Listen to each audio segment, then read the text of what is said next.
हरे कृष्णा। हम कर रहे हैं प्रहलाद महाराज की कथा, श्रीमद् भागवतम 7वां स्कंद। अब हम पहुंचे हैं 8वें अध्याय पर। इसका शीर्षक है नरसिंह भगवान का प्रादुर्भाव, हिरण्यकशिपु वध और ब्रह्मादि आदि देवताओं द्वारा भगवान की स्तुति। हम पिछले अध्यायों से प्रहलाद महाराज के बचपन की कथाएं कर रहे थे।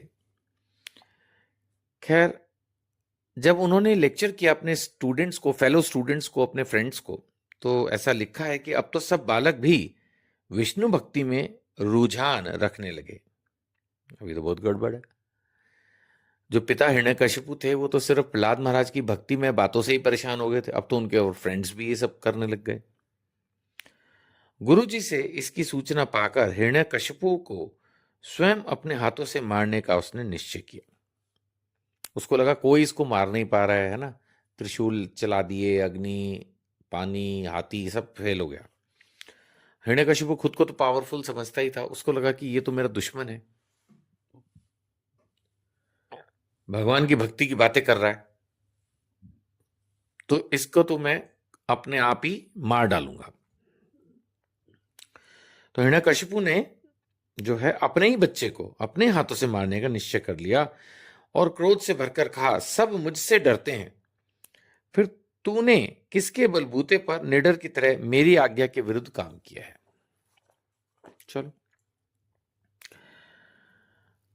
उसने पिता को भी विष्णु भक्ति की प्रार्थना की। नेचुरली पापा गुस्सा हो रहे हैं, फादर गुस्सा हो रहे हैं उसके। हिरण्यकशिपु और प्रहलाद महाराज कह रहे हैं नहीं, आप भी विष्णु भक्ति कीजिए।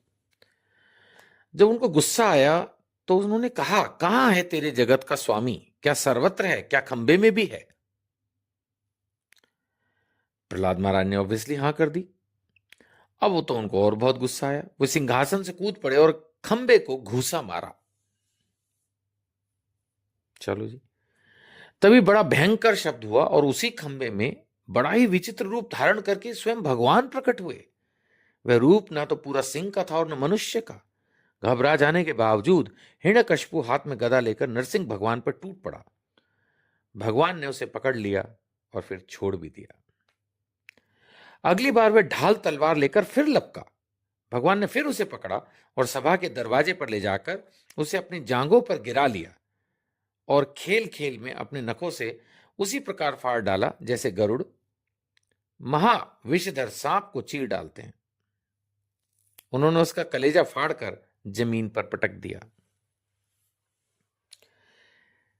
उस समय हजारों दैत्य दानव हाथों में शस्त्र लेकर भगवान पर प्रहार करने के लिए आए। देखो, ये नहीं देख रहे हैं कि उनके सबके गॉडफादर को मार दिया तो कितने पावरफुल हैं, लेकिन बुद्धि है नहीं। तो हजारों दैत्य दानव जो है वो हाथों में शस्त्र लेकर भगवान पर प्रहार करने के लिए आए। क्या होना था? मारे गए। भगवान जाकर राज सिंहासन पर बैठ गए और फिर ब्रह्मा, इंद्र आदि सबने भगवान की स्तुति की। अब हम पहुंचे हैं 9वें अध्याय पर, जिसका शीर्षक है प्रहलाद महाराज द्वारा नरसिंह भगवान की स्तुति। सो ब्रह्मा जी आदि भगवान के पास जाने की हिम्मत नहीं कर। अब नेचुरली भगवान जो है अपने खूंखार रूप में है इस समय। इवन लक्ष्मी जी भी घबरा रही हैं, जो कि भगवान की पत्नी है। आगे वर्णन है कि ब्रह्मा जी की आज्ञा पाकर प्रहलाद आगे बढ़े कि शायद वो भगवान को शांत कर सकें, तो साष्टांग प्रणाम किया। भगवान ने उनके सिर पर हाथ रखकर आशीर्वाद दिया। तुरंत उन्हें परमात्मा तत्व का साक्षात्कार हो गया। नेचुरली अगर भगवान किसी के सर पर हाथ रख देंगे तो उसको तो ज्ञान हो ही जाना है। खैर, आगे फिर प्रहलाद महाराज ने अनेक अनेक प्रकार से भगवान की स्तुति की, जिससे वो प्रसन्न हो गए और उन्होंने उनको वर मांगने को भी कहा। अब हम पहुंच गए हैं 10वें अध्याय पर। इसमें बताया जा रहा है कि प्रहलाद महाराज का राज्य अभिषेक हुआ और यहां पर यह कथा एक तरह से खत्म होगी। प्रहलाद जी बोले कि लगता है आप मेरा इम्तिहान लेना चाहते हैं, वर दीजिए मेरे हृदय में कभी किसी कामना का बीज अंकुरित ही ना हो। भगवत गीता में भी है ना, पाप क्यों होते हैं? क्योंकि हमारे मन में इच्छाएं, जब इच्छाएं पूरी नहीं होती तो क्रोध में परिणत होती है और उससे फिर पाप होते हैं। तो यहां पर प्रहलाद महाराज जी ने उस समस्या को जड़ पर अटैक किया और वो बोले कि आपने मुझे कहा आप मुझसे वर मांगिए, तो आप जरूर मेरा इम्तिहान लेना चाहते हो। वैसे मुझे कुछ चाहिए नहीं, आप तो ऐसा करो, अगर वरदान देना ही है तो मेरे हृदय में कभी कोई कामना का जन्म ना हो, ऐसा मुझे वरदान दीजिए।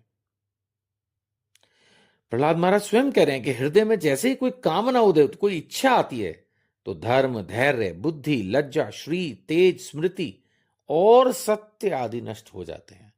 यानी हमारी इच्छाएं एक तरह से सब कुछ खत्म कर दे। क्यों, कैसे खत्म हो जाता है? क्योंकि हम उन इच्छाओं को पाने के लिए कुछ भी करते हैं। श्री नरसिंह भगवान ने कहा, तुम्हारे जैसे मेरे एकांत प्रेमी इस लोक अथवा परलोक की किसी भी वस्तु के लिए कभी कोई कामना नहीं करते। उन्होंने कहा, प्रहलाद तुम तो ऐसे हो ही नहीं, फिर भी केवल एक मनवंतर तक मेरी प्रसन्नता के लिए तुम इस लोक में दैत्याधिपतियों के समस्त भोग स्वीकार कर लो। प्रहलाद महाराज को जरूरत नहीं थी, फिर भी भगवान ने कहा, नहीं, तुम एक काम करो, तुम ये राजा बन जाओ थोड़े समय के लिए। भक्ति करते रहना, प्रारब्ध कर्म का क्षय भी हो जाएगा, यानी सब कुछ धीरे धीरे हो जाएगा। भोग के द्वारा पुण्य कर्मों के फल और निष्काम पुण्य कर्मों के द्वारा पाप का नष्ट करते हुए समय पर शरीर का त्याग करके समस्त बंधनों से मुक्त होकर तुम मेरे पास आओगे। भगवान ने कहते, टेंशन मत ले, मेरे पास आ जाएगा। फिर प्रहलाद महाराज ने एक बार और मांगा कि मेरे पिता का जल्दी नाश ना होने वाला दुस्तर दोष से शुद्ध हो जाए। अब पिताजी ने तो पंगा कर ही रखा था, तो एक तरह से उन्होंने अपने पिता के लिए भी, जबकि उस पिता ने उसको खुद मारने की कोशिश की, मरवाने की कोशिश की, लेकिन भक्त बच्चा है, वो अपने पिताजी के लिए भी मांग रहा। श्री भगवान ने कहा, तुम्हारे पिता स्वयं पवित्र होकर तर गए, यदि उनकी 21 पीढ़ियों के पितर होते तो उनके साथ भी वे तर जाते, क्योंकि तुम्हारे जैसे कुल को पवित्र करने वाला पुत्र उनको प्राप्त हुआ। तो अगर कुछ लोग ऐसा सोचते हैं कि वे अपने पितरों को, अपने पिता को, दादा पर दादा इनको तारना चाहते हैं, तो उनको मतलब ध्यान से गुरु कृपा से भक्ति करनी चाहिए। भक्त जो है वो अपनी पिछली 21 पीढ़ियों को तार देता है। श्रीमद् भागवतम के इस अध्याय को पढ़ने से हमें ये समझ में आता। फिर उन्होंने ब्रह्मा जी को भी बोला कि आप दैत्यों को ऐसा वर न दिया करो जो स्वभाव से ही क्रूर हैं। उनको दिया हुआ वर तो वैसे ही है जैसे सांप को दूध पिलाना। खैर, आगे वर्णन है कि फिर भगवान अंतर ध्यान हो गए। तब शुक्राचार्य आदि मुनियों के साथ ब्रह्मा जी के ने प्रहलाद जी को समस्त दानवों और दैत्यों का अधिपति बना दिया। चलिए, इस ऑडियो में इतना ही, फिर आगे कंटिन्यू करते हैं। हरे कृष्णा।